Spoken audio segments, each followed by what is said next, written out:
team player tonight, and being a team player is focusing on Biden, because again, she's got to help Biden from what he didn't do last go round. So I think focusing on herself, I think it just opens up a place where she doesn't really need to go at this point. She's got plenty of time to run for president if that's what she wants to do. But tonight, it's all about Joe Biden.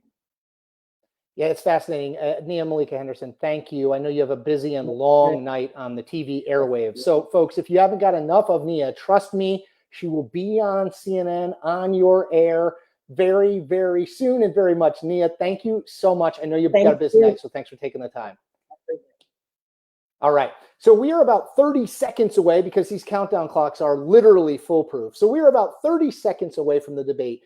The moderator, Susan Page, I believe, I'm told, has been seated. We are waiting on the candidates. They, again, this debate, you will see plexiglass. You will see them further apart, 12 feet as opposed to 7, which is what we thought. These are COVID protocols. There will not be many people in the audience. Everyone in the audience should have a mask on. If they don't, they are supposed to be evicted from the debate hall. So this debate, the only one, vice presidential debate, Mike Pence, Kamala Harris, remember, it matters. It matters for this race, and it matters going forward. The president of the United States is 74 years old and battling COVID. The former vice president of the United States, Joe Biden, the Democratic nominee, is 77 years old. This is a big moment. It is a moment, the largest moment, certainly for Kamala Harris in her political career, one of the seminal moments for Mike Pence in his political career. If Mike Pence wants to be the heir apparent to Donald Trump, nights like this matter. Trust me, folks, he does want to be the heir apparent to Donald Trump. For Kamala Harris, she could be looking at being the nominee as soon as 2024 and getting off on a big right foot on this huge national platform. We're talking about tens of millions of people watching this. Is critically important. Let's go to the debate hall. I want to thank you for spending a little bit of time with me, with Nia Malika Henderson. I want to thank everyone who sent in questions. Thank you for your interest in politics. I don't think interest in politics has ever been higher. I think that is a good thing, because remember, this is our democracy. Yes, voting can be a pain. Yes, there can be long lines. But it is very, very, very important to vote. I came of age in the 2000 presidential election. I still remember back to that. That's when the first presidential election I covered. There were lots of people who said, there's no difference between Joe Biden. There's no difference between Al Gore and George W. Bush. People said that. Go back and look at the coverage. They're basically the same. Fast forward, a very different way in which the country went over those 8 years for a George Bush presidency versus an Al Gore presidency. So the stakes are very high, not just for these two candidates and their political futures, not just for Donald Trump and Joe Biden, but also for the country. And I'll reset here just for one other minute as we go into this debate. Remember, Donald Trump is losing this presidential election right now. You can debate how much he's losing it by. I would say it's somewhere between high single digits and low double digits nationally. It's a little bit closer in some of the swing states, but almost all the swing state polling I've seen, including in places like Texas and Georgia, Donald Trump and Joe Biden are running competitively. Joe Biden, in a poll that came out yesterday, was up 12 points in Pennsylvania, a state that Donald Trump won. So remember that as you go into this. Nia made this point early on when we were talking. Mike Pence and Donald Trump need something to happen, whether it's this debate, whether it's the next presidential debate, whenever that is. It's scheduled for October 15th, though we're not sure if Donald Trump will be cleared from COVID by then. They need a change. If nothing changes in this race, whether it's in this vice presidential debate, whether it's in the next debate, whether it's in something in the next 28 days, if nothing changes, Joe Biden will be the next president of the United States, and Kamala Harris will be the next vice president of the United States. So think of that. Keep that in your mind as you're watching this debate. What that means is Mike Pence needs to play more offense, right? Mike Pence needs to take the case against Biden and Harris to Kamala Harris. Kamala Harris is okay, sort of a kind of nice, friendly debate on issues. That would be fine with her, because if nothing changes, she's going to be the vice president of the United States. And I think that is what you have to think of. So when you watch it, remember who needs it more. And there is no question at this point that Donald Trump and Mike Pence need it more than Joe Biden and Kamala Harris. That is just a fact based on the data. And we are here, and the debate is here. Thanks for joining us. Enjoy the night. 20. sponsored by the Nonpartisan Commission on Presidential Debates. There we go. I'm Susan Page of USA Today. It is my honor to moderate this debate, an important part of our democracy. In Kingsbury Hall tonight, we have a small and socially distant audience, and we've taken extra precautions during this pandemic. Among other things, everyone in the audience is required to wear a face mask, and the candidates will be seated 12 feet apart. The audience is enthusiastic about their candidates, but they've Oh my agreed to goodness. express that Coronavirus is enthusiasm a serious only twice, situation. at the end of the Taking it debate, seriously. and now when I introduce the candidates. Please welcome California Senator Kamala Harris and Vice President Mike Pence.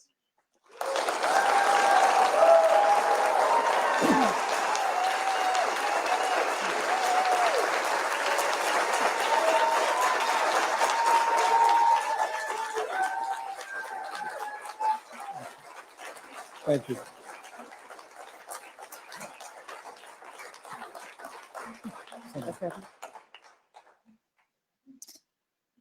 Senator Harris and Vice President Pence, thank you for being here. We're meeting as President Trump and the First Lady continue to undergo treatment in Washington after testing positive for COVID-19. We send our thoughts and prayers to them for their rapid and complete recovery and for the recovery of everyone afflicted by the coronavirus. The two campaigns and the Commission on Presidential Debates have agreed to the ground rules for tonight. I'm here to enforce them on behalf of the millions of Americans who are watching. One note, no one in either campaign or at the Commission or anywhere else has been told in advance what topics I'll raise or what questions I'll ask. This 90-minute debate will be divided into 9 segments of about 10 minutes each. I'll begin a segment by posing a question to each of you, sometimes the same question, sometimes a different question on the same topic. You will then have 2 minutes to answer without interruption by me or the other candidate. Then we'll take 6 minutes or so to discuss the issue. At that point, although there will always be more to say, we'll move on to the next topic. We want a debate that is lively, but Americans also deserve a discussion that is civil. These are tumultuous times, but we can and will have a respectful exchange about the big issues facing our nation. Let's begin with the ongoing pandemic that has cost our country so much. Senator Harris, the coronavirus is not under control.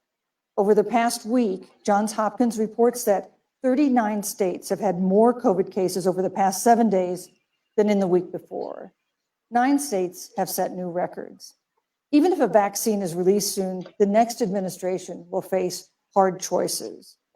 What would a Biden administration do in January and February that a Trump administration wouldn't do? Would you impose new lockdowns for businesses and schools and hotspots? A federal mandate to wear masks? You have 2 minutes to respond without interruption. Thank you, Susan. Well, the American people have witnessed what is the greatest failure of any presidential administration in the history of our country. And here are the facts. 210,000 dead people in our country in just the last several months. Over 7 million people who have contracted this disease. 1 in 5 businesses closed. We're looking at frontline workers who have been treated like sacrificial workers. We are looking at over 30 million people who in the last several months had to file for unemployment. And here's the thing. On January 28th, the Vice President and the President were informed about the nature of this pandemic. They were informed that it's lethal in consequence, that it is airborne, that it will affect young people, and that it would be contracted because it is airborne. And they knew what was happening and they didn't tell you. Can you imagine if you knew on January 28th, as opposed to March 13th, what they knew, what you might have done to prepare? They knew and they covered it up. The president said it was a hoax. They minimized the seriousness of it. The president said, you're on one side of his ledger if you wear a mask, you're on the other side of his ledger if you don't. And in spite of all of that, today they still don't have a plan. They still don't have a plan. Well, Joe Biden does.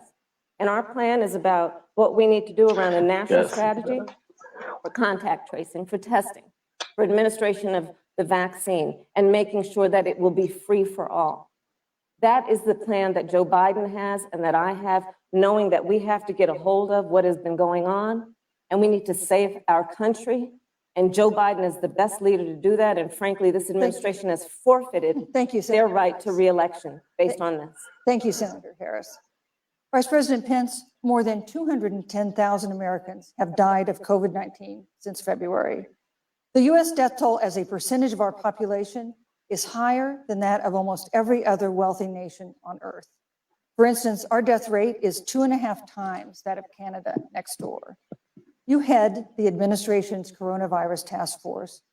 Why is the U.S. death toll as a percentage of our population higher than that of almost every other wealthy country? And you have 2 minutes to respond without interruption. Susan, thank you. And I want to thank the Commission and the University of Utah for hosting this event. And Senator Harris, it's a privilege to be on the stage with you. And our nation has gone through a very challenging time this year. But I want the American people to know that from the very first day, President Donald Trump has put the health of America first. Before there were more than 5 cases in the United States, all people who had returned from China, President Donald Trump did what no other American president had ever done. And that was he suspended all travel from China, the second largest economy in the world. Now, Senator Joe Biden opposed that decision. He said it was xenophobic and hysterical. But I can tell you, having led the White House Coronavirus Task Force, that decision alone by President Trump bought us invaluable time to stand up the greatest national mobilization since World War II. And I believe it saved hundreds of thousands of American lives.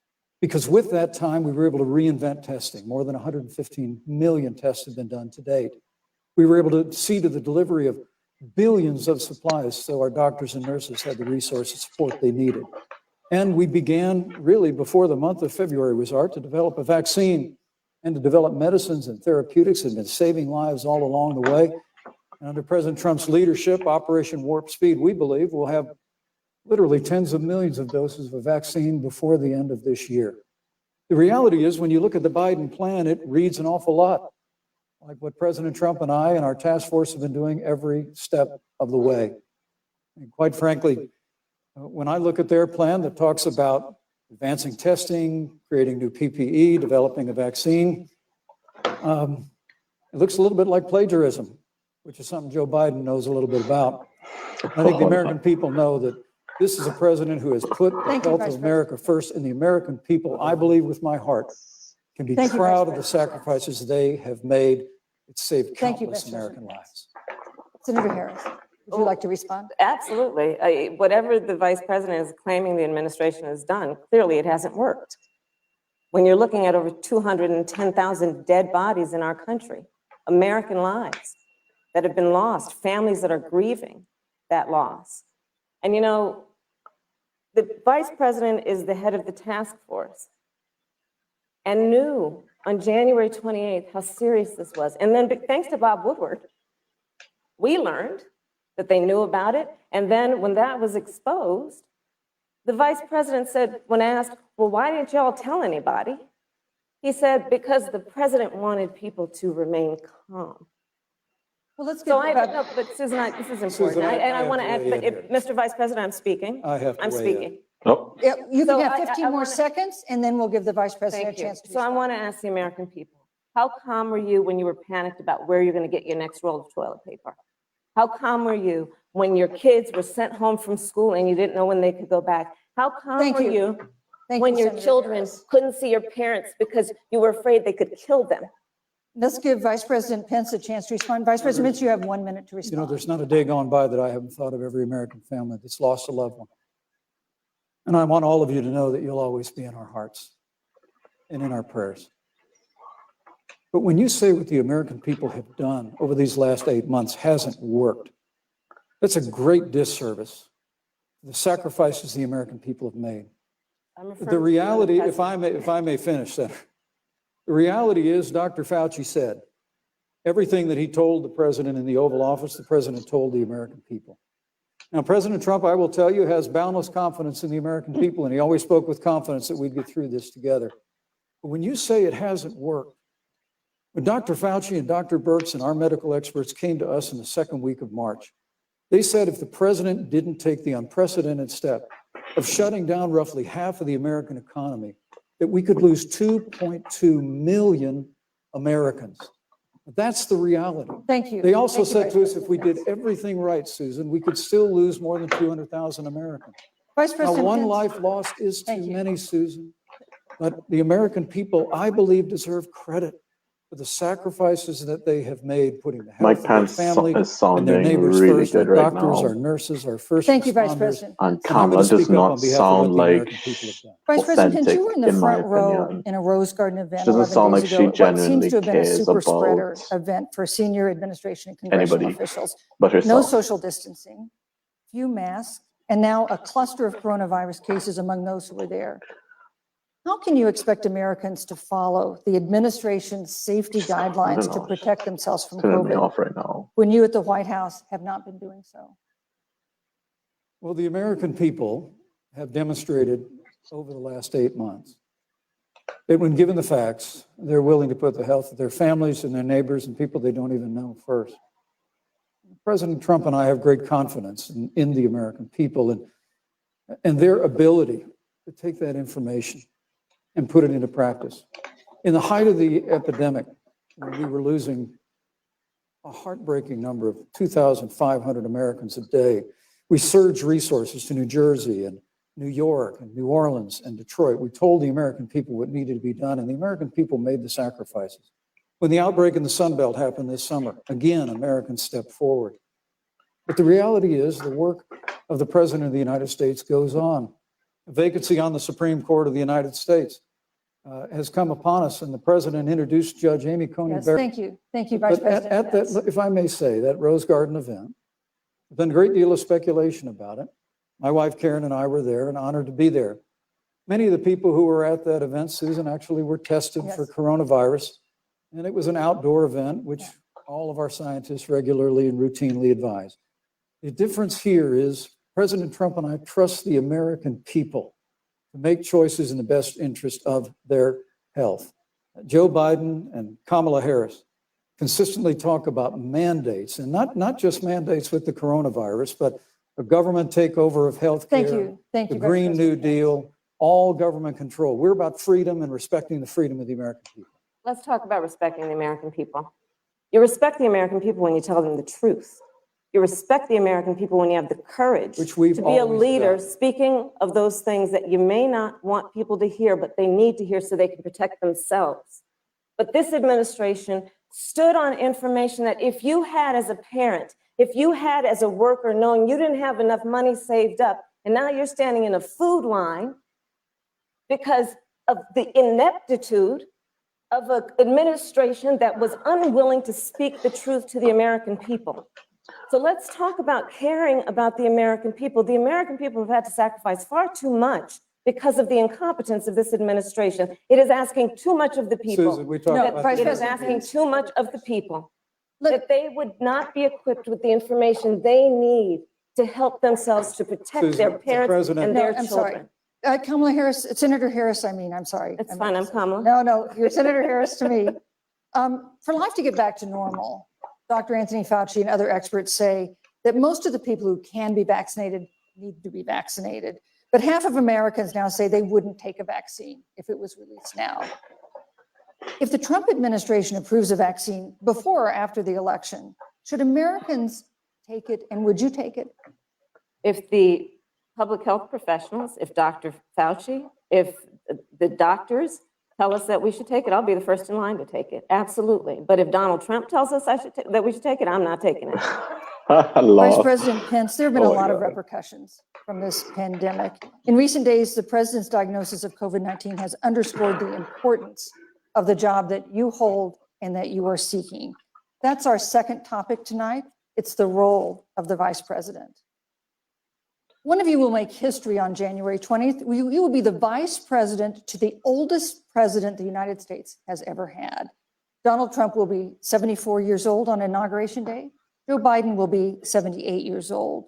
That already has raised concerns among some voters, concerns that have been sharpened by President Trump's hospitalization in recent days. Vice President Pence, have you had a conversation or reached an agreement with President Trump about safeguards or procedures when it comes to the issue of presidential disability? And if not, do you think you should? You have 2 minutes without interruption. Well, Susan, thank you, although I would like to go back. I think we need to move on Well, to the thank issue you, of but I would like to vice go back presidency. because the reality is that we're going to have a vaccine, Senator, in record time, in unheard of time, in less than a year. We have 5 companies in phase 3 clinical trials, and we're right now producing tens of millions of doses.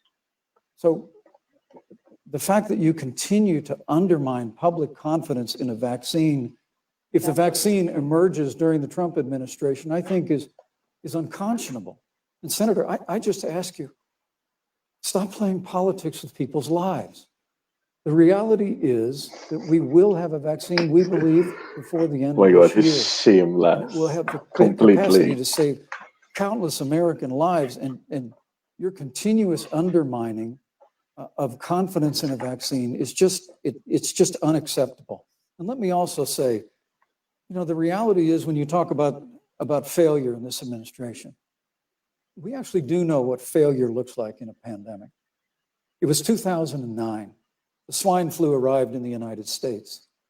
Thankfully, it ended up not being as lethal as the coronavirus. But before the end of the year, when Joe Biden was vice president of the United States, not 7.5 million people contracted the swine flu. 60 million Americans contracted the swine flu. If the swine flu had been as lethal as the coronavirus, in 2009, when Joe Biden was vice president, we would have lost 2 million American lives. His own chief of staff, Ron Klain, would say last year that it was pure luck that they did, quote, everything possible wrong. And we learned from that. They left the strategic national stockpile empty. They left an empty and hollow plan, but we Thank still you, Vice learned from it. President And I think Vice the President American Pence, your time people, is I'm going up. to say again, can be Vice proud President Pence, I'm of sorry, your what time we is have up. done. And Senator, please Thank you, Vice stop President undermining Pence. confidence in a vaccine. Senator Harris, let me ask you the same question that I asked Sure. Vice President Pence, which is, have you had a conversation or reached an agreement with Vice President Biden about safeguards or procedures when it comes to the issue of presidential disability? And if not, and if you win the election next month, do you think you should? You have 2 minutes uninterrupted. So let me tell you, first of all, the day I got the call from Joe Biden, it was actually a Zoom call, asking me to serve with him on this ticket was probably one of the most memorable days of my life. I thought about my mother, who came to the United States at the age of 19, gave birth to me at the age of 25 at Kaiser Hospital in Oakland, California. And the thought that I'd be sitting here right now, I know would make her proud. She must be looking down on this. Joe and I were raised in a very similar way. We were raised with values that are about hard work, about the value and the dignity of public service, and about the importance of fighting for the dignity of all people. And I think Joe asked me to serve with him because, I have a career that included being elected the first woman district attorney of San Francisco, where I created models of innovation for law enforcement in terms of reform of the criminal justice system. I was elected the first woman of color and Black woman to be elected Attorney General of the state of California, where I ran the second largest Department of Justice in the United States, second only to the United States Department of Justice. And there I took on everything from transnational criminal organizations to the big banks that were taking advantage of homeowners, to for-profit colleges that were taking advantage of veterans.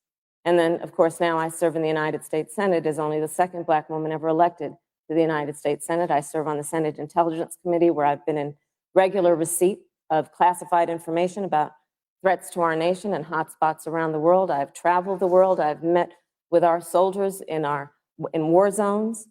And I think Joe has asked me to serve with him because he knows that we share a purpose, which is about lifting up the American people. And after the 4 years that we have seen of Donald Trump unifying our country around our common values and principles. Thank you, Senator Harris. You know, neither President Trump nor Vice President Biden has released a sort of detailed health information that had become the modern norm until the 2016 election. And in recent days, President Trump's doctors have given misleading answers or refused to answer basic questions about his health. And my question to each of you in turn is this information voters deserve to know? Vice President Pence, would you like to go first? Well, Susan, thank you. And let me say on behalf of the President and the First Lady, how moved we've all been by the outpouring of prayers and concern for the President. And I do believe it's emblematic of the prayers and the concern that have ushered forth for every American impacted by the coronavirus. But the care the President received at Walter Reed Hospital, the White House doctors, was exceptional. And the transparency that they practiced all along the way will continue.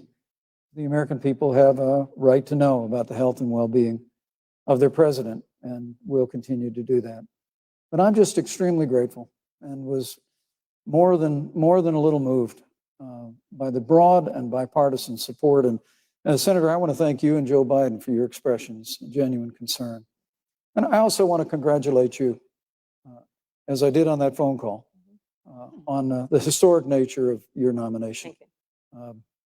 I never expected to be on this stage 4 years ago, so I know the feeling. But the reality is we've got an election before the American people in the midst of this challenging year. And the stakes have never been higher, but I think the choice has never been clearer. I want to give Senator Harris a chance to respond to the same question I asked, which is, do voters have a right to know more detailed health information about presidential candidates and especially about presidents, especially when they're facing some kind of challenge? Absolutely. And that's why Joe Biden has been so incredibly transparent, and certainly by contrast, the president has not, both in terms of health records, but also let's look at taxes. We now know, because of great investigative journalism, that Donald Trump paid $750 in taxes. When I first heard about it, I literally said, "You mean $750,000? And it was like, no, $750. We now know Donald Trump owes and is in debt for $400 million. And just so everyone is clear, when we say in debt, it means you owe money to somebody.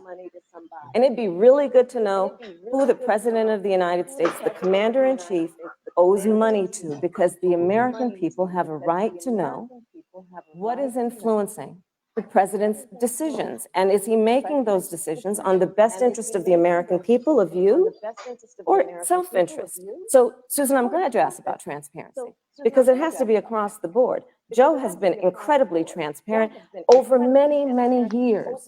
The one thing we all know about Joe, he puts it all out there.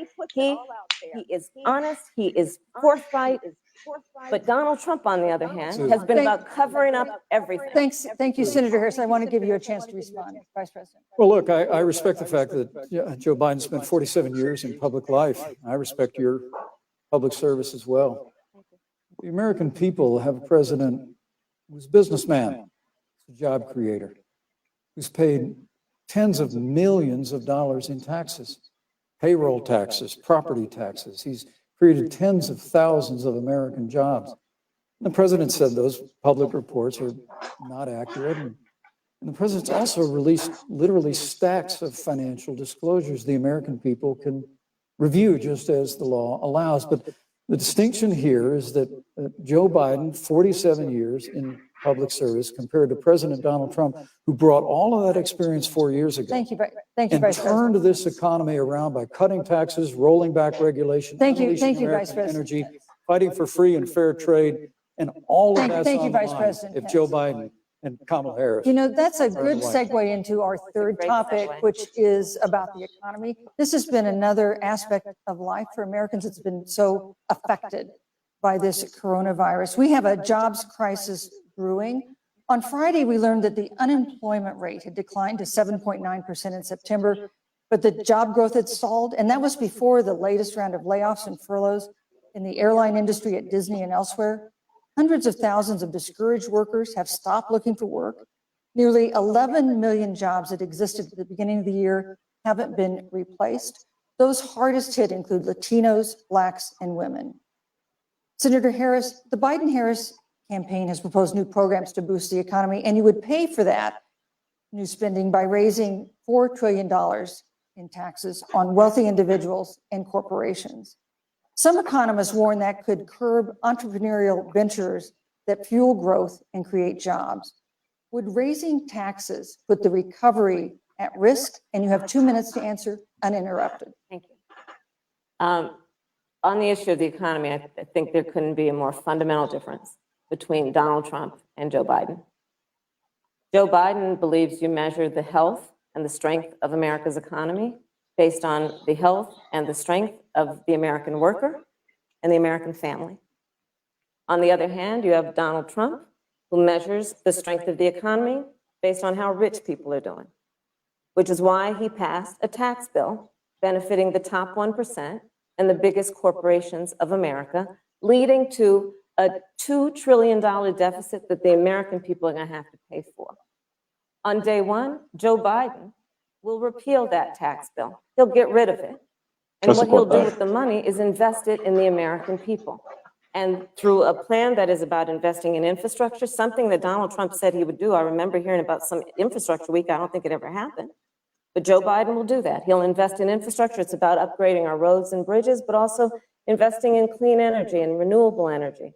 Joe is going to invest that money in what we need to do around innovation. There was a time when our country believed in science and invested in research and development so that we were an innovation leader on the globe. Joe Biden will use that money to invest in education. So, for example, for folks who want to go to a 2-year community college, it will be free. If you come from a family that makes less than $125,000, you'll go to a public university for free. And across the board, we'll make sure that if you have student loan debt, it's cut by $10,000. That's how Joe Biden thinks about the economy, which is it's about investing in the people of our country, as opposed to passing a tax bill, which had the benefit of letting American corporations go offshore to do their business. Thank you, You're Senator welcome. Harris. Vice President Pence, your administration has been predicting a rapid and robust recovery, but the latest economic report suggests that's not happening. Should Americans be braced for an economic comeback that is going to take not months, but a year or more? You have 2 minutes to answer uninterrupted. When President Trump and I took office, America had gone through the slowest economic recovery since the Great Depression. When Joe Biden was vice president, they tried to tax and spend and regulate and bail our way back to a growing economy. President Trump cut taxes across the board. Despite what Senator Harris says, the average American family of 4 had $2,000 in savings in taxes.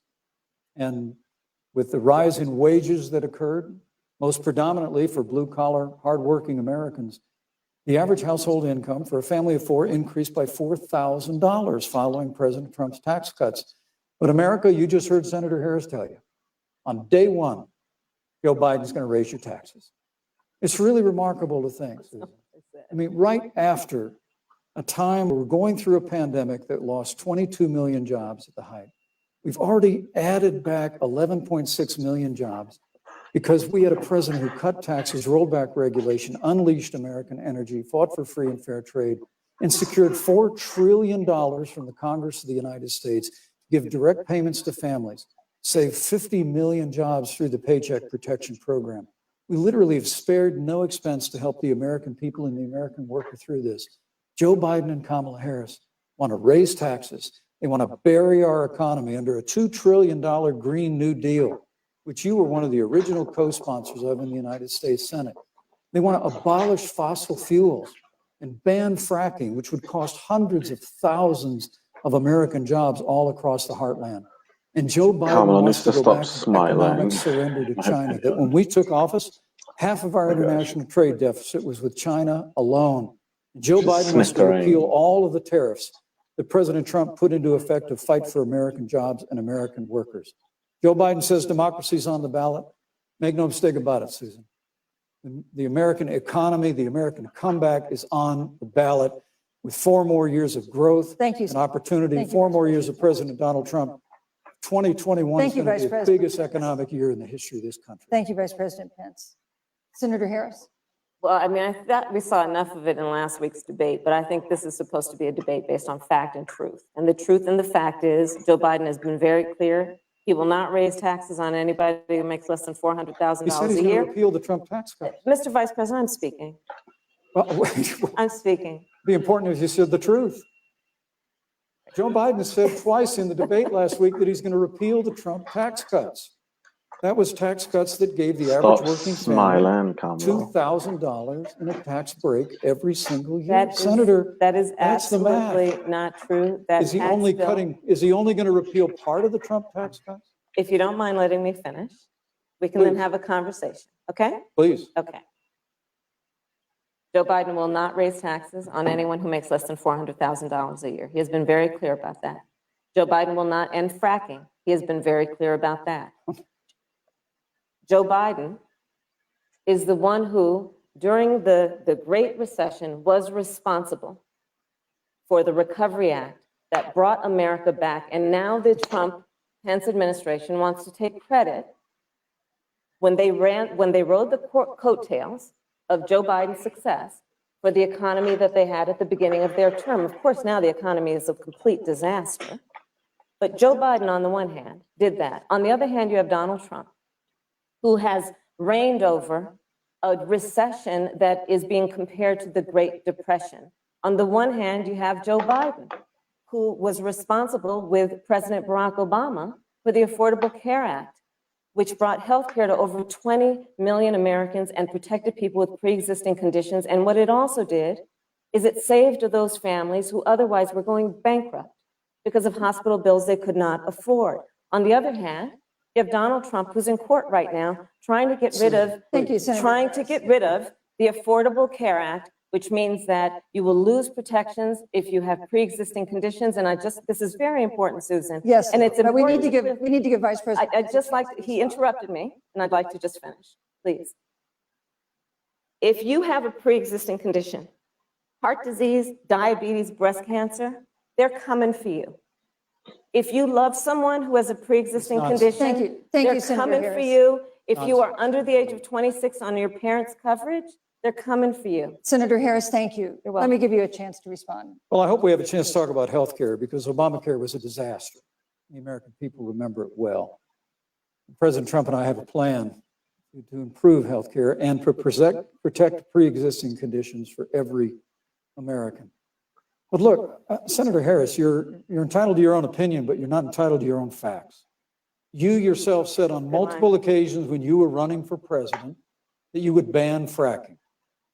Joe Biden looked at a supporter in the eye and pointed and said, I guarantee that we will abolish fossil fuels.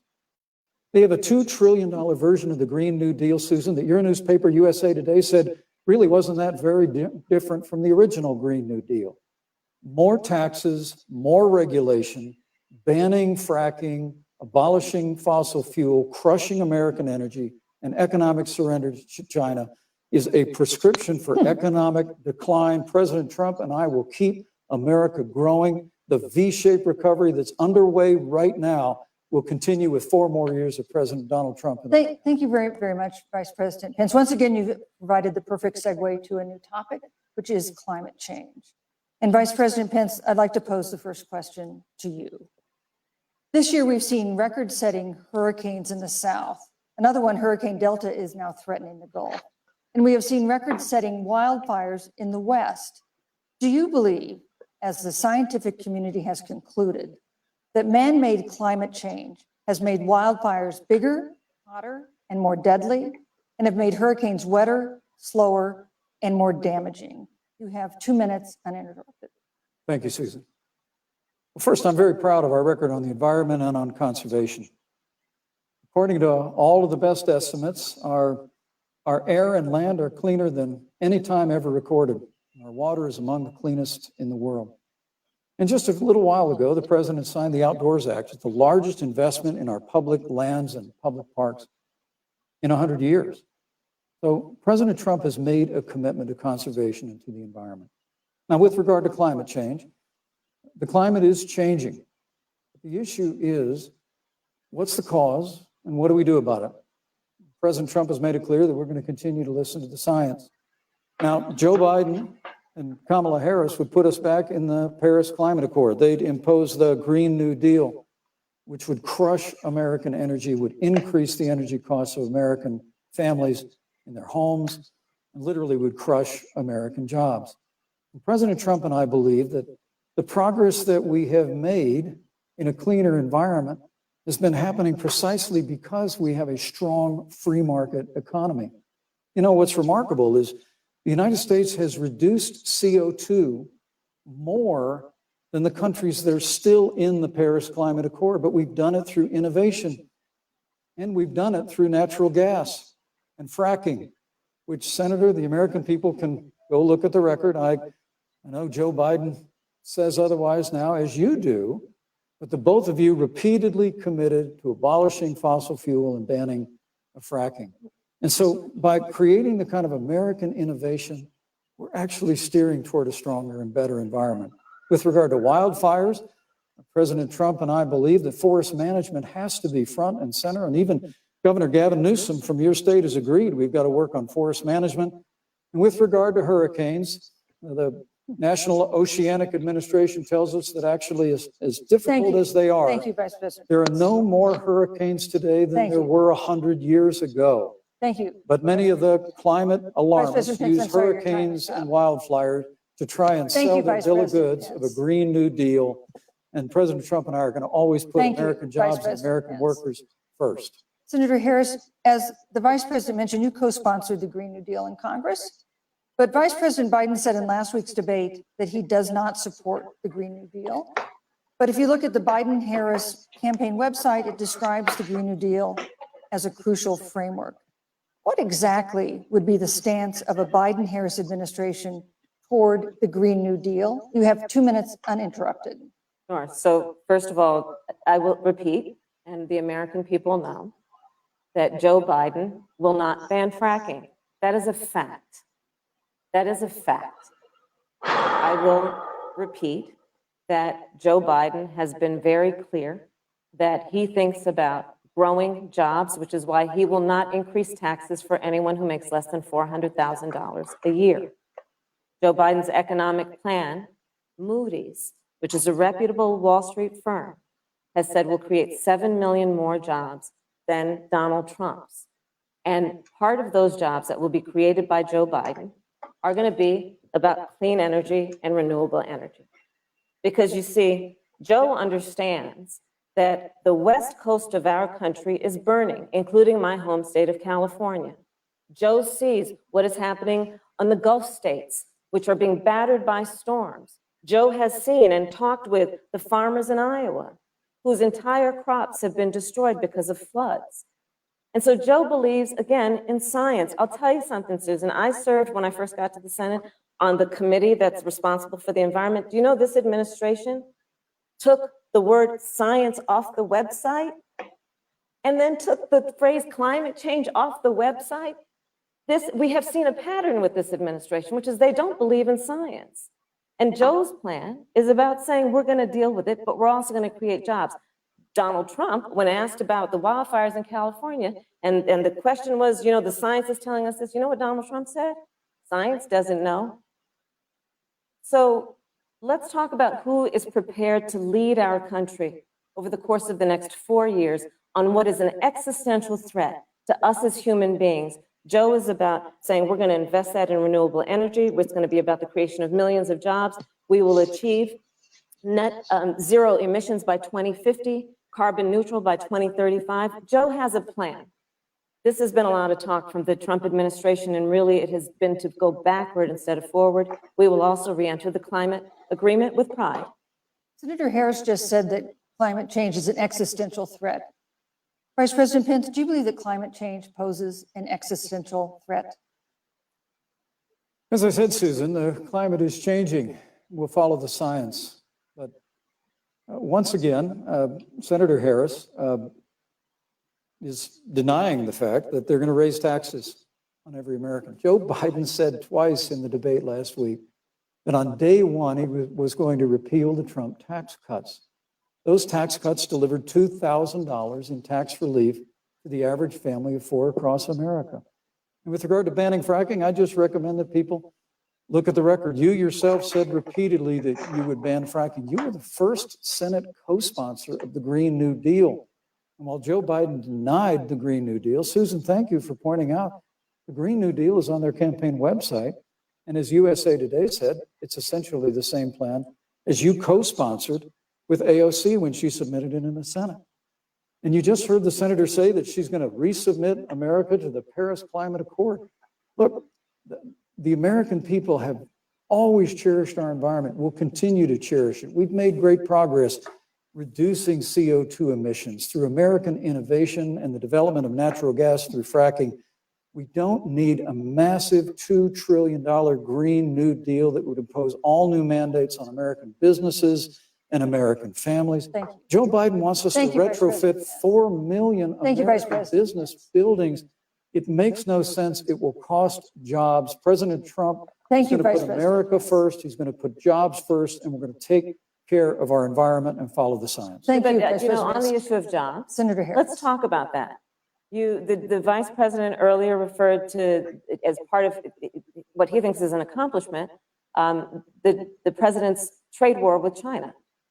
You lost that trade war. You lost it. What ended up happening is because of a so-called trade war with China, America lost 300,000 manufacturing jobs. Farmers have experienced bankruptcy because of it. We are in a manufacturing recession because of it. And when we look at where this administration has been, there are estimates that by the end of the term of this administration, they will have lost more jobs than almost any other presidential administration. And the American people know what I'm talking about. You know, I think about 20-year-olds. You know, we have a 20-year-old, a 20-something-year-old who are coming out of high school and college right now, and you're wondering, is there going to be a job there for me? We're looking at people who are trying to figure out how they're going to pay rent by the end of the month. Almost half of American renters are worried about whether they're going to be able to pay rent by the end of the month. This is where the economy is in America right now, and it is because of the catastrophe and the failure of leadership of this administration. Thank you, Senator Harris. Vice President Pence, let me give you just 15 seconds to respond, because then I want to move on. Well, I'd love to respond. Look, lost the trade war with China. Joe Biden never fought it. Joe Biden's been a cheerleader for communist China through over the last several decades. And again, Senator Harris, you're entitled to your opinion. You're not entitled to your own facts. When Joe Biden was vice president, we lost 200,000 manufacturing jobs. And President Obama said they were never coming back. He said we needed a magic wand to bring them back. In our first 3 years after we cut taxes, rolled back regulation, unleashed American energy, this administration saw 500,000 manufacturing jobs created. And that's exactly the kind of growth we're going to continue to see as we bring our nation through this pandemic. But a Green New Deal, your massive new mandates, your Paris Climate Accord, it's going to kill jobs this time, just like it killed jobs. I just need to respond very briefly. 15 seconds. And Thank you. Thank you. Joe Biden is responsible for saving America's auto industry, and you voted against it. So let's set the record straight. Thank you. I'd like to talk about China. We have, as our next topic, we have no more complicated or consequential foreign relationship than the one with China. It is a huge market for American agricultural goods. It's a potential partner in dealing with climate change in North Korea. And in a video tonight, President Trump again blamed it for the coronavirus, saying China will pay. Vice President Pence, how would you describe our fundamental relationship with China? Competitors, adversaries, enemies? You have 2 minutes. Thank you, Susan. Well, before I leave that, let me speak to voting records if I can.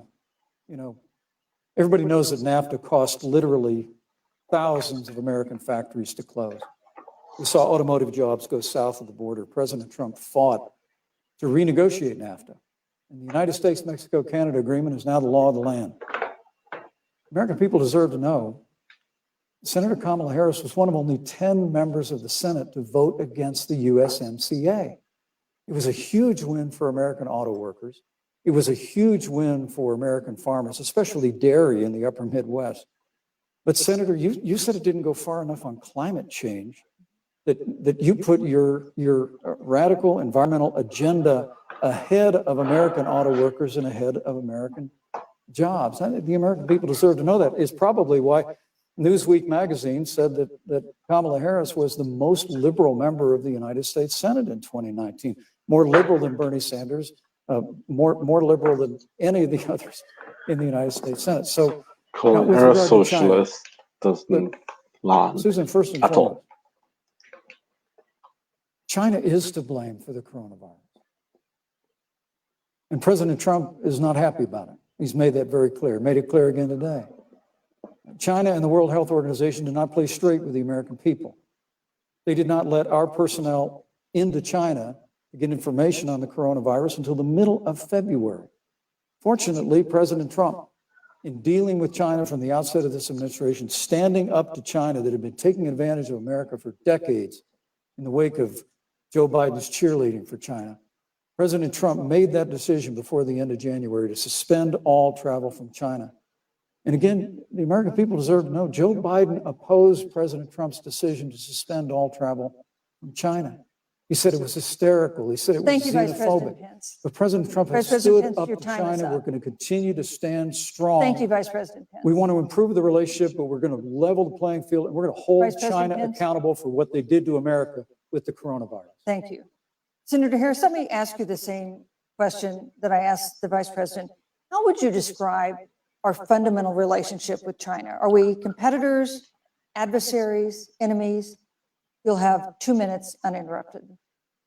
Susan, the Trump administration's perspective and approach to China has resulted in the loss of American lives, American jobs, and America's standing. There's a weird obsession that President Trump has had with getting rid of whatever accomplishment was achieved by President Obama and Vice President Biden. For example, they created within the White House an office that basically was responsible for monitoring pandemics. They got rid of it. Not true. There was a team of disease experts that President Obama and Vice President Biden dispatched to China to monitor what is now predictable and what might happen. They pulled them out. We now are looking at 210,000 Americans who have lost their lives. Let's look at the job situation. We mentioned before the trade deal, the trade war, they wanted to call it, with China. It resulted in the loss of over 300 manufacturing jobs and a manufacturing recession, and the American consumer paying thousands of dollars more for goods because of that failed war that they called it.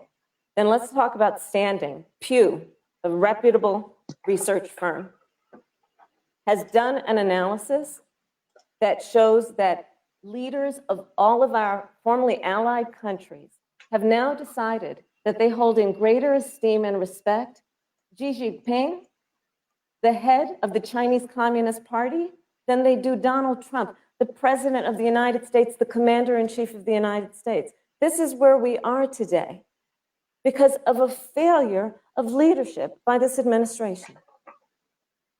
Senator Harris, we've seen changes in the role of the United States in terms of global leadership over the past 4 years.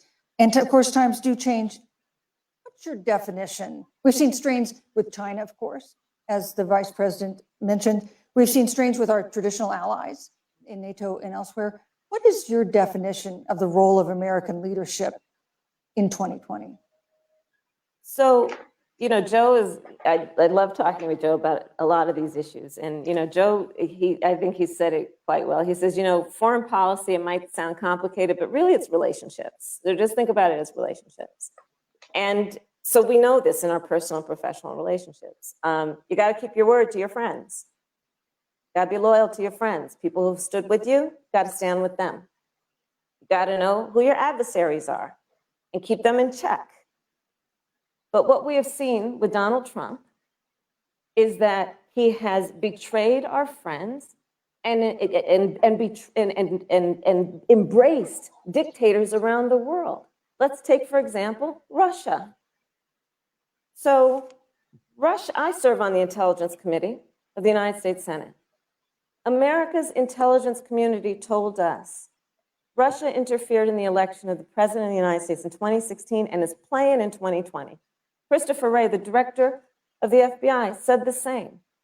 But Donald Trump, the commander-in-chief of the United States of America, prefers to take the word of Vladimir Putin over the word of the American intelligence community. You look at our friends at NATO. He's walked away from agreements. You can look at the Iran nuclear deal, which now has put us in a position where we are less safe because they are building up what might end up being a significant nuclear arsenal.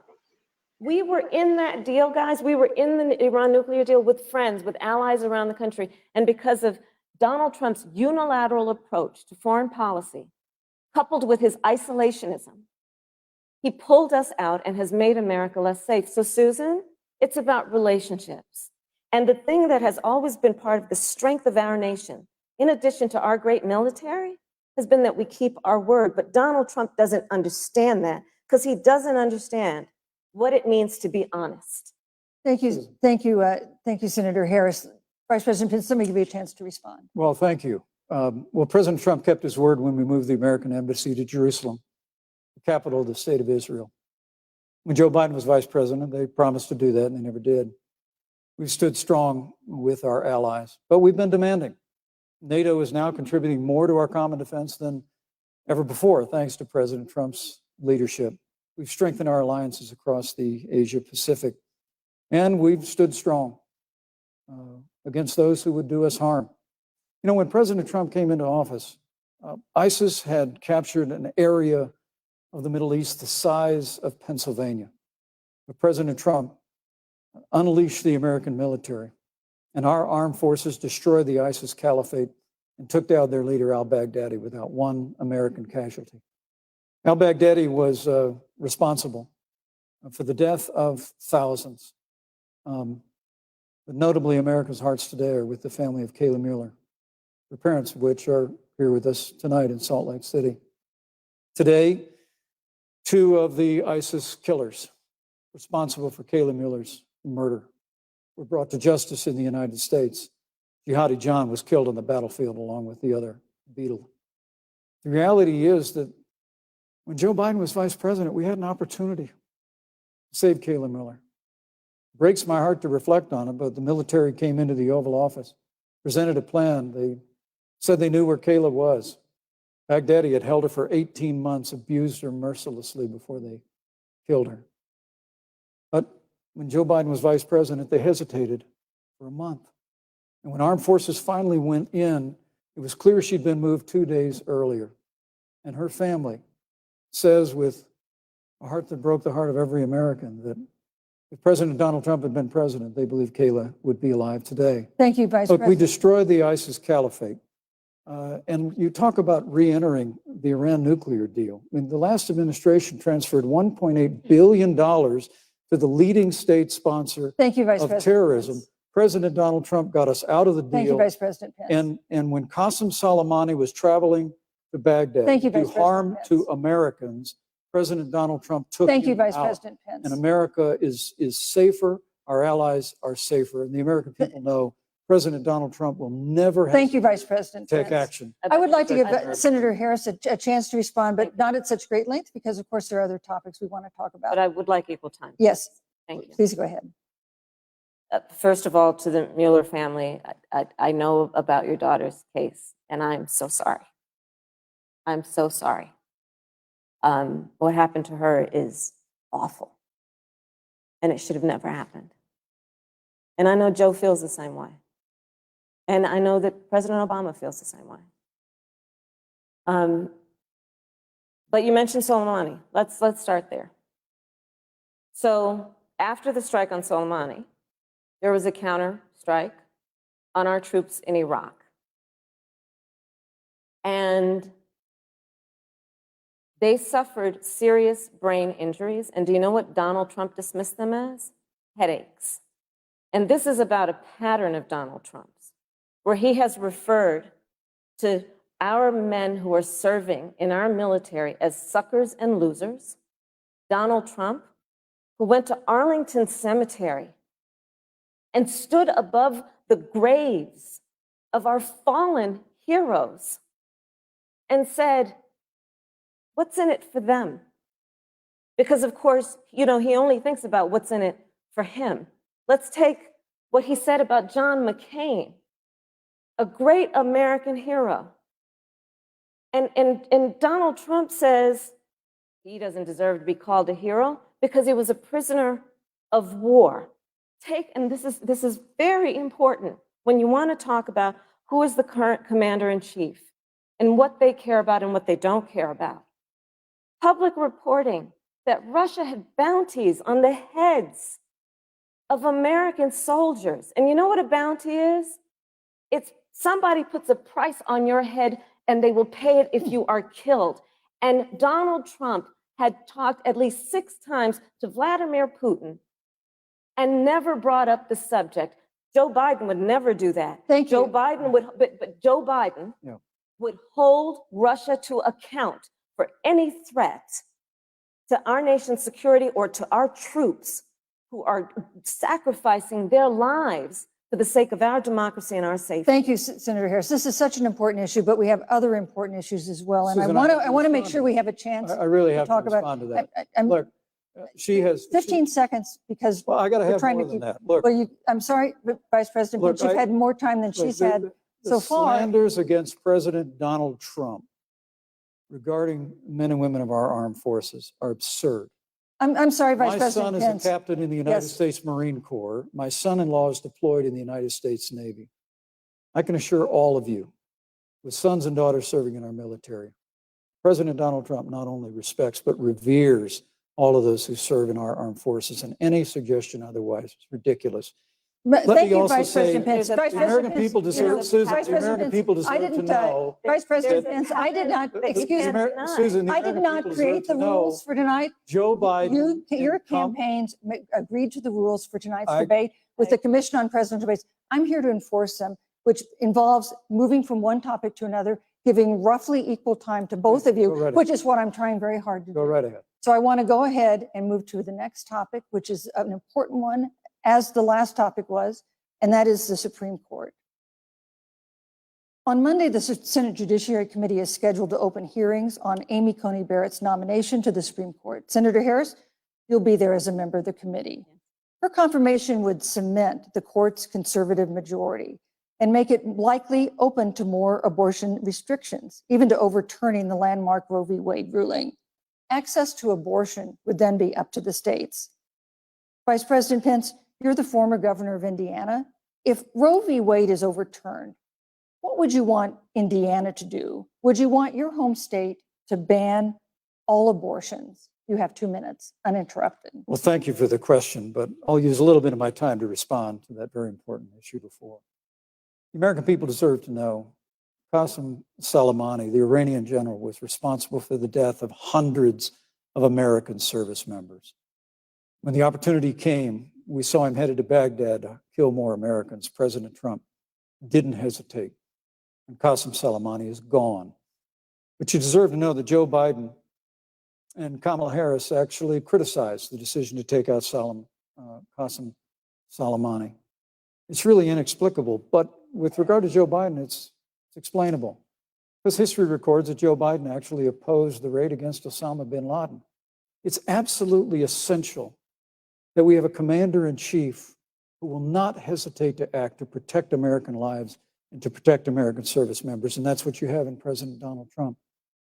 Now, with regard to the Supreme Court of the United States, let me say President Trump and I could not be more enthusiastic about the opportunity to see Judge Amy Coney Barrett become Justice Amy Coney Barrett. She's a brilliant woman, and she will bring a lifetime of experience and a sizable American family to the Supreme Court of the United States. And our hope is, in the hearing next week, unlike Justice Kavanaugh received with treatment from you and others, we hope she gets a fair hearing. And we particularly hope that we don't see the kind of attacks on her Christian faith that we saw before. I mean, the Democrat chairman of the Judiciary Committee before, when Judge Barrett was being confirmed for the Court of Appeals, expressed concern that the dogma of her faith lived loudly in her. Dick Durbin of Illinois said that it was a concern. Senator, I know one of our judicial nominees, you actually attacked because they were a member of the Catholic Knights of Columbus, just because the Knights of Columbus holds pro-life views and Thank you. pro-marriage views. Thank you, Vice President So Pence. Your my time hope is is up. that when the hearing takes place, Thank you, Vice President Pence. that Judge Amy Coney Barrett will be respected, Thank you, treated Vice President respectfully, Pence. voted and confirmed Thank to the you. Supreme Court of the United States. Senator Harris, you're the senator from and former Attorney General of California. So let me ask you a parallel question to the one I posed to the Vice President. If Roe v. Wade is overturned, what would you want California to do? Would you want your home state to enact no restrictions on access to abortion? And you have 2 minutes uninterrupted.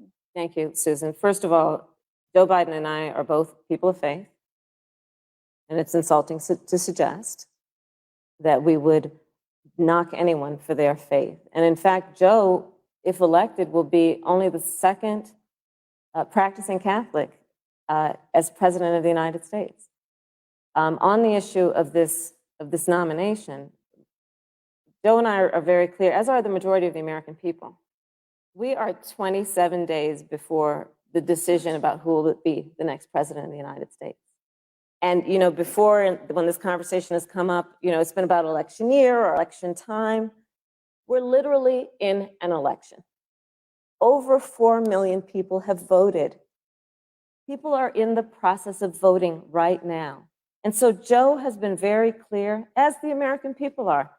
Let the American people fill that seat in the White House, and then we'll fill that seat on the United States Supreme Court. And to your point, Susan, the issues before us couldn't be more serious. There's the issue of choice, and I will always fight for a woman's right to make a decision about her own body. It should be her decision and not that of Donald Trump and the Vice President, Michael Pence. But let's also look at what else is before the court. It's the Affordable Care Act. Like, literally in the midst of a public health pandemic, when over 210,000 people have died and 7 million people probably have what will be in the future considered a pre-existing condition because you contracted the virus. Donald Trump is in court right now trying to get rid of the Affordable Care Act. And I said it before, and it bears repeating. This means that there will be no more protections if they win for people with pre-existing conditions. This means that over 20 million people will lose your coverage. It means that if you're under the age of 26, you can't stay on your parents' coverage anymore. And here's the thing, the contrast couldn't be more clear. They're trying to get rid of the Affordable Care Act. Joe Biden is saying, let's expand coverage. Let's give you a choice of a public option or private coverage. Let's bring down premiums. Thank you, Senator Let's Harris. lower Medicare eligibility to 60. Thank you, Senator. That's true Harris. leadership. You know, you mentioned earlier, Vice President Pence, that the president was committed to maintaining protections for people with pre-existing conditions. But you do have this court case that you are supporting, your administration supporting, that would strike down the Affordable Care Act. The president says, President Trump says that he's going to protect people with pre-existing conditions, but he has not explained how he would do that. And that was one of the toughest nuts to crack when they were passing the Affordable Care Act. So tell us specifically, how would your administration protect Americans with pre-existing conditions to have access to affordable insurance if the Affordable Care Act is struck down? Well, thank you, Susan. But let me just say, addressing your very first question, I couldn't be more proud to serve as vice president to a president who stands without apology for the sanctity of human life. I'm pro-life. I don't apologize for it. And this is another one of those cases where there's such a dramatic contrast. Joe Biden and Kamala Harris support taxpayer funding of abortion all the way up to the moment of birth, late-term abortion. They want to increase funding to Planned Parenthood of America. Now, for our part, I would never presume how Judge Amy Coney Barrett would rule on the Supreme Court of the United States, but we'll continue to stand strong for the right to life. When you speak about the Supreme Court, though, I think the American people really deserve an answer, Senator Harris. Are you and Joe Biden going to pack the court if Judge Amy Coney Barrett is confirmed? I mean, there have been 29 vacancies on the Supreme Court during presidential election years, from George Washington to Barack Obama. Presidents have nominated in all 29 cases. But your party is actually openly advocating adding seats to the Supreme Court, which has had 9 seats for 150 years, if you don't get your way. This is a classic case of if you can't win by the rules, you're going to change the rules. Now, you've refused to answer the question. Joe Biden has refused to answer the question. So I think the American people would really like to know, if Judge Amy Coney Barrett is confirmed at the Supreme Court of the United States, are you and Joe Biden, if somehow you win this election, going to pack the Supreme Court to get your way? I'm so glad we went through a little history lesson. Let's do that a little more. In 1864. Well, I'd like you to answer the question. Mr. Vice President, I'm speaking. I'm speaking. In 1864, one of the, I think, political heroes, certainly of the president, I assume if you also, Mr. Vice President, is Abraham Lincoln. Abraham Lincoln was up for re-election. And it was 27 days before the election. And a seat became open on the United States Supreme Court. Abraham Lincoln's party was in charge not only of the White House, but the Senate. But Honest Abe said, not the right thing to do. The American people deserve to make the decision about who will be the next president of the United States. And then that person can select who will serve for a lifetime on the highest court of our land. And so Joe and I are very clear. The American people are voting right now, and it should be their decision about who will serve on this most important body for a lifetime. Thank you, And Senator the Harris. people, Susan, are voting right now. They'd like to know if you and Joe Biden are going to pack the Supreme Court if you don't get your way in this nomination. Let's talk about You packing. once Come on, again gave a non-answer. Joe Biden gave a I'm non-answer. trying to answer you The now. American people deserve a straight answer. And if you haven't figured it out yet, the straight answer is they are going to pack the Supreme Court if they somehow win this election. Men and Mr. women, Vice President, I got to I tell you, think- people across this country, if you cherish our Supreme Court, if you cherish the separation of powers, you need to reject the Biden-Harris ticket. Come November the 3rd, re-elect President Donald Trump, and we'll stand by that separation of powers in a 9-seat Supreme Court. Yeah, let's talk about packing the court then. Let's talk about the Please. fact. Yeah, I'm about to. So the Trump-Pence administration has been, because I sit on the Senate Judiciary Committee, Susan, as you mentioned, and I've witnessed the appointments for lifetime appointments to the federal courts, district courts, courts of appeal. People who are purely ideological, people who have been reviewed by legal professional organizations and found to have been not competent, are substandard. And do you know that of the 50 people who President Trump appointed to the Court of Appeals for lifetime appointments, not one is Black? This is what they've been doing. You want to talk about packing a court? Let's have that discussion. All right, thank you. Thank you, Senator. Let's go on and talk about the issue of racial justice. I just want the record to reflect she never answered the question. But Thank maybe you. the next debate, Joe Biden will answer the Thank question, you. but I think Thank the you. American people know the answer. Thank you, Vice President. In March, Breonna Taylor, a 26-year-old emergency room technician in Louisville, was shot and killed after police officers executing a search warrant in a narcotics investigation broke into her apartment. The police said they identified themselves. Taylor's boyfriend said he didn't hear them do that. He used a gun registered to him to fire a shot, which wounded an officer. The officers then fired more than 20 rounds into the apartment. They say they were acting in self-defense. None of them have been indicted in connection with her death. Senator Harris, in the case of Breonna Taylor, was justice done? You have 2 minutes. I don't believe so. And I've talked with Breonna's mother, Tamika Palmer, and her family. And her family deserves justice. She was a beautiful young woman. She had as her life goal to become a nurse, and she wanted to become an EMT to first learn what's going on out on the street so she could then become a nurse and save lives. And her life was taken unjustifiably and tragically and violently. And it brings me to, you know, the 8 minutes and 46 seconds that America witnessed, during which an American man was tortured and killed under the knee of an armed, uniformed police officer. And people around our country of every race, of every age, of every gender, perfect strangers to each other, marched shoulder to shoulder, arm in arm, fighting for us to finally achieve that ideal of equal justice under law. And I was a part of those peaceful protests. And I believe strongly that, first of all, we are never going to condone violence, but we always must fight for the values that we hold dear, including the fight to achieve our ideals. And that's why Joe Biden and I have said on this subject, look, and I'm a former career prosecutor. I know what I'm talking about. Bad cops are bad for good cops. We need reform of our policing in America and our criminal justice system, which is why Joe and I will immediately ban chokeholds and carotid holds. George Floyd would be alive today if we did that. We will require a national registry for police officers who break the law. We will, on the issue of criminal justice reform, get rid of private prisons and cash bail, and we will decriminalize marijuana, and we will expunge the records of those who have been convicted of marijuana. This is the time for leadership on a tragic, tragic issue of unarmed Black people in America. Thank you, Senator Harris. Vice President Pence, let me pose the same question to you. In the case of Breonna Taylor, was justice done? You have 2 minutes uninterrupted. Well, our heart breaks for the loss of any innocent American life.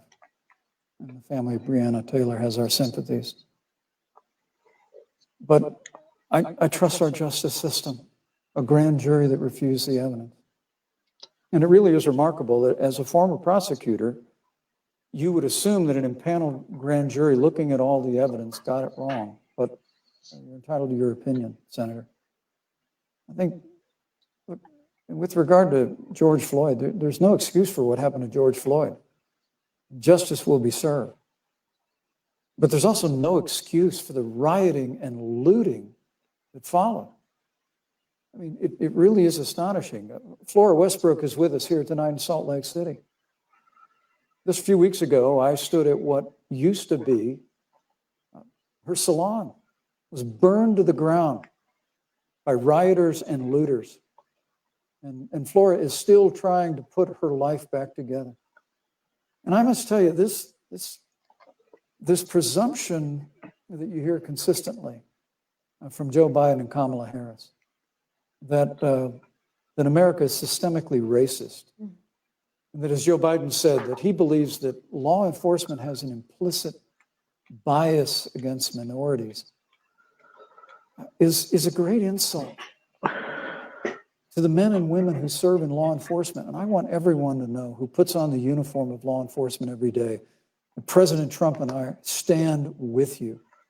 And it is remarkable that when Senator Tim Scott tried to pass a police reform bill, brought together a group of Republicans and Democrats, Senator Harris, you got up and walked out of the room.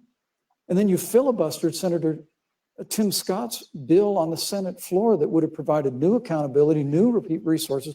But we don't have to choose between supporting law enforcement, improving public safety, and supporting our African American neighbors and all of our minorities. Under President Trump's leadership, we'll always stand with law enforcement, and we'll do what we've done from day one, and that is improve the lives of African Americans. Thank you, Vice President. Record unemployment, record investments in education, and we'll fight for school choice for all of our members. Thank you, Vice President. I'd like to respond. Senator Harris. I will not sit here and be lectured by the Vice President on what it means to enforce the laws of our country. I am the only one on this stage who was personally prosecuted, everything from child sexual assault to homicide. I'm the only one on this stage who has prosecuted the big banks for taking advantage of America's homeowners. I'm the only one on this Wow. stage who prosecuted for-profit colleges for taking advantage of our veterans. And the reality of this is that we are talking about an election in 27 days, where last week, the President of the United States took a debate stage in front of 70 million Americans and refused to condemn white supremacists. Not true. And Not true. it wasn't like he didn't have a chance. He didn't do it, and then he doubled down. And then he said, when pressed, stand back, stand by. And this is a part of a pattern of Donald Trump's. He called Mexicans rapists and criminals. He instituted as his first act a Muslim ban. He, on the issue of Charlottesville, where people were peacefully protesting the need for racial justice, where a young woman was killed. And on the other side, there were neo-Nazis carrying tiki torches, shouting racial epithets, anti-Semitic slurs. And Donald Trump, when asked about it, said there were fine people on both sides. This is who we have as the president of the United States. And America, you deserve better.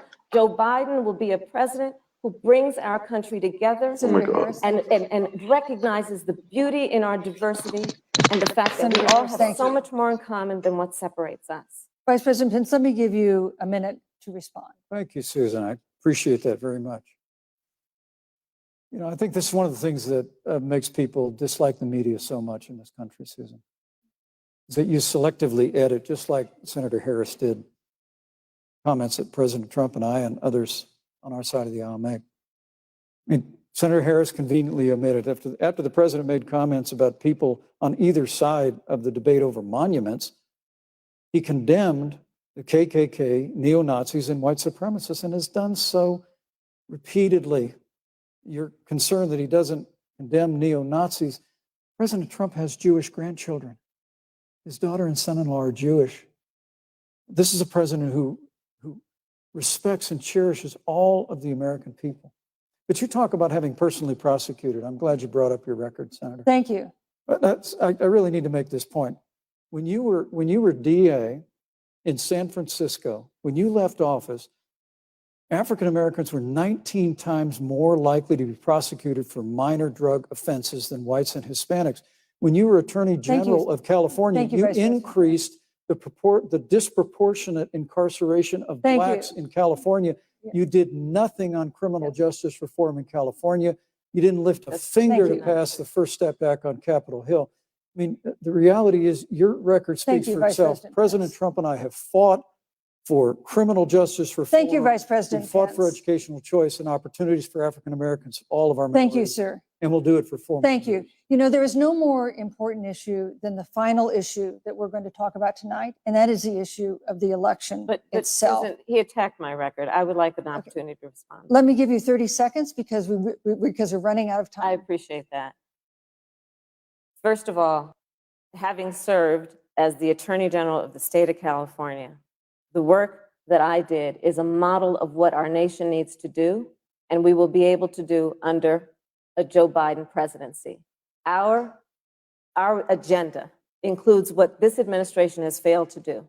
It will be about not only instituting a ban on chokeholds and carotid holes. Thank you. Not only, Thank you, Senator I would Harris. like to go through, These are points that you made earlier in the hour, and I want to talk about the election itself before we have to. but I want to talk about the connection between what Joe and I will do and my record, which includes, I was the first statewide officer to institute a requirement that my agents would wear body cameras and keep them on full time. We were the first to initiate a requirement that there would be a training for law enforcement on implicit bias, because yes, Joe Biden and I recognize that implicit bias does exist, Mr. Vice President, contrary to what you may believe. We did the work of instituting reforms that were about investing in reentry.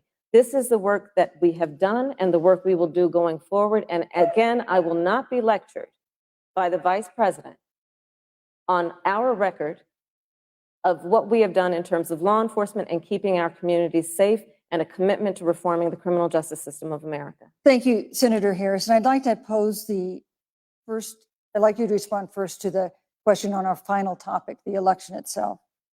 President Trump has several times refused to commit himself to a peaceful transfer of power after the election. If your ticket wins and President Trump refuses to accept a peaceful transfer of power, what steps would you and Vice President Biden then take? What would happen next? You have 2 minutes. So I'll tell you, Joe and I are, I think, particularly proud of the coalition that we've built around our campaign. We probably have one of the broadest coalitions of folks that you've ever seen in a presidential race. Of course, we have the support of Democrats, but also independents and Republicans. In fact, 7 members of President George W. Bush's cabinet are supporting our ticket. We have the support of Colin Powell, Cindy McCain, John Kasich, over 500 generals, retired generals, and former national security experts and advisors are supporting our campaign. And I believe they are doing that because they know that Joe Biden has a deep, deep-seated commitment to fight for our democracy and to fight for the integrity of our democracy and to bring integrity back to the White House. And so we believe in the American people.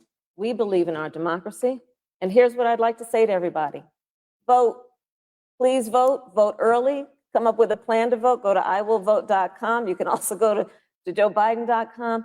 We have it within our power in these next 27 days to make the decision about what will be the course of our country for the next 4 years. And it is within our power. And if we use our vote and we use our voice, we will win. And we will not let anyone subvert our democracy with what Donald Trump has been doing, as he did on the debate stage last week, when again in front of 70 million people, he openly attempted to suppress the vote. Joe Biden, on the other hand, on that same debate stage, because clearly Donald Trump doesn't think he can run on a record because it's a failed record, Joe Biden on that stage said, hey, just please vote. So I'll repeat what Joe said. Please vote. Thank you, Senator. Vice President Pence, President Trump has several times refused to commit himself to a peaceful transfer of power after the election. If Vice President Biden is declared the winner and President Trump refuses to accept a peaceful transfer of power, what would be your role and responsibility as Vice President? What would you personally do? You have 2 minutes. Well, Susan, first and foremost, I think we're going to win this election. Because while Joe Biden and Kamala Harris rattle off a long litany of the establishment in Washington, D.C., an establishment that Joe Biden's been a part of for 47 years, President Donald Trump has launched a movement of everyday Americans from every walk of life. And I have every confidence that those same Americans that delivered that historic victory in 2016, they see this president's record where we rebuild our military. We revived our economy through tax cuts and rolling back regulation, fighting for fair trade, unleashing American energy. We appointed conservatives to our federal courts at every level. And we stood with the men and women of law enforcement every single day. And I think that movement of Americans has only grown stronger in the last 4 years. When you talk about accepting the outcome of the election, I must tell you, Senator, your party has spent the last 3.5 years trying to overturn the results of the last election. It's amazing. When Joe Biden was vice president of the United States, the FBI actually spied on President Trump and my campaign. I mean, there were documents released this week that the CIA actually made a referral to the FBI documenting that those allegations were coming from the Hillary Clinton campaign. And of course, we've all seen the avalanche, what you put the country through for the better part of 3 years until it was found that there was no obstruction, no collusion, case closed. And then Senator Harris, you and your colleagues in the Congress tried to impeach the president of the United States over a phone call. And now Hillary Clinton has actually said to Joe Biden that in her words, under no circumstances should he concede the election. So let me just say, I think we're going to win this election. President Trump and I are fighting every day in courthouses to prevent Joe Biden and Kamala Harris from changing the rules and creating this universal mail-in voting that will create a massive opportunity for voter fraud. We have a free and fair election. We know we're going to have confidence in it. And I believe in all my heart that President Donald Trump's going to be reelected for 4 more years. You know, I've written all the questions that I've asked tonight, but for the final question of the debate, I'd like to read a question that someone else wrote. The Utah Debate Commission asked students in the state to write essays about what they would like to ask you. And I want to close tonight's debate with the question posed by Brecklin Brown. She's an 8th grader at Springville Junior High in Springville, Utah. And here's what she wrote, quote, "When I watch the news, all I see is arguing between Democrats and Republicans. When I watch the news, all I see is citizen fighting against citizen. When I watch the news, all I see are 2 candidates from opposing parties trying to tear each other down. If our leaders can't get along, how are the citizens supposed to get along?" And then she added, "Your examples could make all the difference to bring us together," end quote. So to each of you in turn, I'd like you to take 1 minute and respond to Brecklin. Vice President Pence, you have 1 minute. Brecklin, it's a wonderful question. And let me just commend you for taking an interest in public life. I started following the news when I was very young. And in America, we believe in a free and open exchange of debate. And we celebrate that. And it's how we've created literally the freest and most prosperous nation in the history of the world. I would tell you that don't assume that what you're seeing on your local news networks is synonymous with the American people. You know, I look at the relationship between Justice Ruth Bader Ginsburg, the late justice who we just lost from the Supreme Court, and the late Justice Antonin Scalia. They were on polar opposites on the Supreme Court of the United States, one very liberal, one very conservative. But what's been learned since her passing was the 2 of them and their families were the very closest of friends. I mean, here in America, we can disagree. We can debate vigorously, as Senator Harris and I have on this stage tonight. But when the debate is over, we come together as Americans. And that's what people do in big cities and small towns all across this country. So I just want to encourage you, Brecklin. I want to tell you that we're going to work every day to have government as good as our people. The American people each and every day love a good debate. We love a good argument, but we always come together and are always there for one another. Thank you. In times of need. And we've especially learned that Thank you, through Mr. the Vice President. difficulties of this year. Senator Harris, what would you say to Brecklin? First of all, I love hearing from our young leaders. And when I hear her words, when I hear your words, Brecklin, I know our future is bright because it is that perspective on who we are and who we should be that is a sign of leadership and is something we should all aspire to be. And that, that brings me to Joe. Joe Biden, one of the reasons that Joe decided to run for president is after Charlottesville, which we talked about earlier. It so troubled him and upset him like it did all of us, that there was that kind of hate and division. What propelled Joe to run for president was to see that over the course of the last 4 years, what Brecklin described has been happening. Joe has a long-standing reputation of working across the aisle and working in a bipartisan way. And that's what he's going to do as president. Joe Biden has a history of lifting people up and fighting for their dignity. I mean, you have to know Joe's story to know that Joe has known pain, he has known suffering, and he has known love. And so, Brecklin, when you think about the future, I do believe the future is bright. And it will be because of your leadership, and it will be because we fight for each person's voice through their vote, and we get engaged in this election because you have the ability through your work and through eventually your vote Thank you, to Senator determine Harris. the future of our country and what its leadership looks like. Thank you, Senator Harris. Thank you, Vice President Pence. Thank you so much for being with us tonight. We want to thank also the University of Utah for its hospitality, and most of all, our thanks to all the Americans who watched this debate tonight. Again, our best wishes for a quick recovery to President Trump, Oh, First Lady, and everyone who is battling COVID-19. The second presidential debate is next week on October 15th, a town hall style debate in Miami. We hope you'll join us then. Good evening. Well, there you have it. Two candidates largely refraining from the fireworks, certainly a contrast to President Trump's performance last week in that first presidential debate. Tonight, it was much more civil. Both candidates clearly did their best to dodge important, serious, tough questions from Susan Page, questions that they didn't want to answer.